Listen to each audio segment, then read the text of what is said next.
Hello, you're listening to E-Bible Fellowship's new Open Forum Excerpts, and now we present the following excerpt. Welcome to our Open Forum program. Please go ahead with your call. Hi, Don. Can we go to Genesis 50, verse 20? Genesis 50:20. Well, I'll start at verse 19. And Joseph said unto them, Fear not, for I am in the place of God. But as for you, ye thought evil against me, but God meant it unto good, to bring to pass as it is this day, to save much people alive. Now therefore fear ye not, I will nourish you and your little ones. And he comforted them and spake kindly unto them. Yeah, I just noticed that Christ can use different situations to accomplish his will. Like with Joseph, he used his brothers, they were all elect because they represented the tribes of Israel. And then in he also used Pharaoh's wife. I don't think she was saved. And also with King David, when he fell into sin, he if he hadn't fallen into sin, that elect child that was born would have never been born. So, can you just talk about like the difference, all these different ways God uses like any kind of situation to like accomplish what he wills? Because in the Bible it says, all things work together for good for them who are called and who are chosen. Yeah, and this verse goes perfectly with that. Again, but as for you, Joseph is speaking to his brothers, and what he's referring to is when he was 17, they hated him, they plotted to kill him, they threw him into a pit, and then they decided, no, we won't kill him, we'll sell him because some, I think they were Midianite merchantmen, slave traders were coming by. And so they took him out of the pit and sold him at age 17 as a slave. And these slave traders sold Joseph to Potiphar, and he began to work in Potiphar's house. And so that's the evil that Joseph is referring to. But as for you, ye thought evil against me. No question, they definitely intended evil against Joseph, and he suffered a great deal. And it is really, his life is something important for a child of God to look at. If we're suffering, and who out there isn't suffering in one way or another, physical suffering, illness, just social suffering, troubled in various ways. And maybe it's been going on for a long time. It could be psychological suffering, mental anguish, just living in this sin-cursed world brings suffering.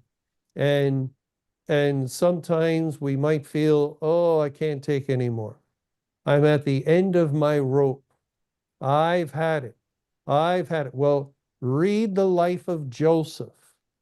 Read about Joseph, a 17-year-old, and he's sold as a slave. And he came from a rich family. His father was very rich, Jacob, and he was the favored son. He had a good life, a very good life, and he trusted God from a lad, from a young boy, and he was a true child of God. And it seems the more he trusted God, the worse things got for him. And so he sold as a slave, and he works it faithfully, faithfully. He didn't mope around, bemoaning his situation, poor me, and just constantly thinking back. I used to have servants in my father's house. They would come serve me, and now look at me. Now look at me. Potiphar tells me to do this and I have to do it. He tells me to go there. And every time I go near his wife, she's always after me. And, just think of the natural kind of mindset that we've probably all experienced. And Joseph wasn't, some kind of perfect man. He was a sinner. He was a sinner just like us, conceived in sin, born speaking lies until God saved him. And yet we don't read him doing any of that. We don't read him complaining, murmuring, looking back, depressed. Actually, later when he's thrown into prison, he goes in and a couple prisoners, the baker and the butler he's given charge over, he sees they're cast down and he wants to help them. But Joseph is a very excellent example of a child of God, well, of Christ, but he was a true man. He was a man who lived historically and went through these experiences, and God is recounting his faithfulness as he did so, and he just kept trusting God. And that's why he was able to have the good attitude and good morale, and he just was a servant of the Lord, looking to the Lord and trusting God. And so he's a very faithful slave, very faithful slave. He's put in charge of the house. The wife casts her eyes upon him, lie with me, lie with me.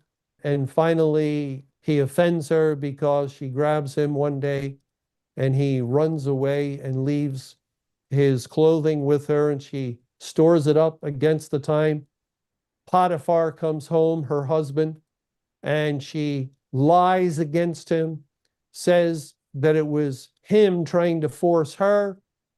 And Potiphar, in a rage, throws Joseph into prison. And so after 11 years in Potiphar's house, Joseph is age 28. 28. And he's a slave, not only a slave, but now he's a criminal slave. He's charged and found guilty by Potiphar and thrown into prison. And again, bad to worse, bad to worse. And he keeps trusting God. He keeps trusting God. No point do we read him again just saying, Lord, I've had enough. I've had enough. I've tried to live faithfully, uprightly. I've tried to live, we would say, a Christian life. And where is the benefit? Where is the blessing for living this Christian life? There's no good. There is no good. I thought there would be favor towards me from you, but there's no favor. It seems you hate me. It seems you despise me. Look what my brothers did. Look what Potiphar's wife and Potiphar himself has done. And now I'm in this prison in a strange land. And no, none of that. None of that. It's just he continues to wait on the Lord, trust in the Lord. And as we know, Pharaoh dreams according to the will of God. And then after 2 years of prison life, 13 years since he was sold as a slave, at age 30, then Pharaoh hears from the butler that Joseph can interpret dreams. And just like that, he's taken out of the prison. And as he does interpret Pharaoh's dreams, lifted up to the second in command of Egypt. And as the second in command of Egypt, he is over the business concerning the gathering of the corn in the 7 years of plenty.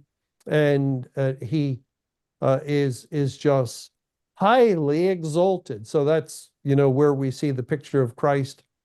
But also Joseph the man. This happened to him. It happened to him. And when we look at Romans 8, the verse you mentioned, all things, and let me read it. It says in Romans chapter 8, and this is a biblical truth, a biblical principle that applies not just to Joseph, it applies to every true child of God. In Romans 8, verse 28, and we know that all things work together for good to them that love God, to them who are the called according to his purpose. All things, that's a big statement, isn't it? God doesn't mean that, does he?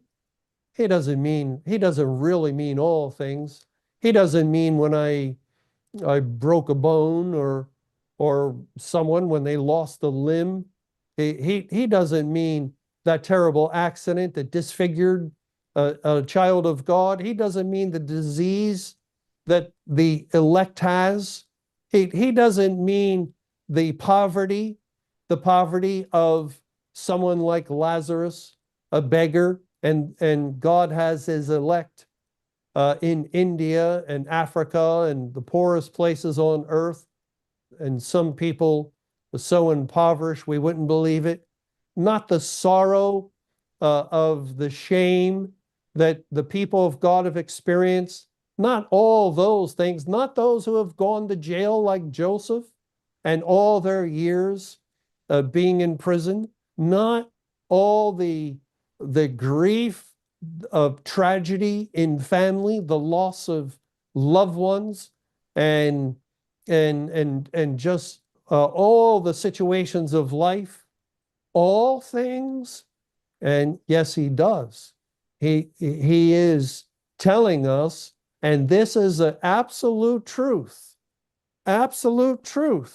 that all things work together for good to those that love God.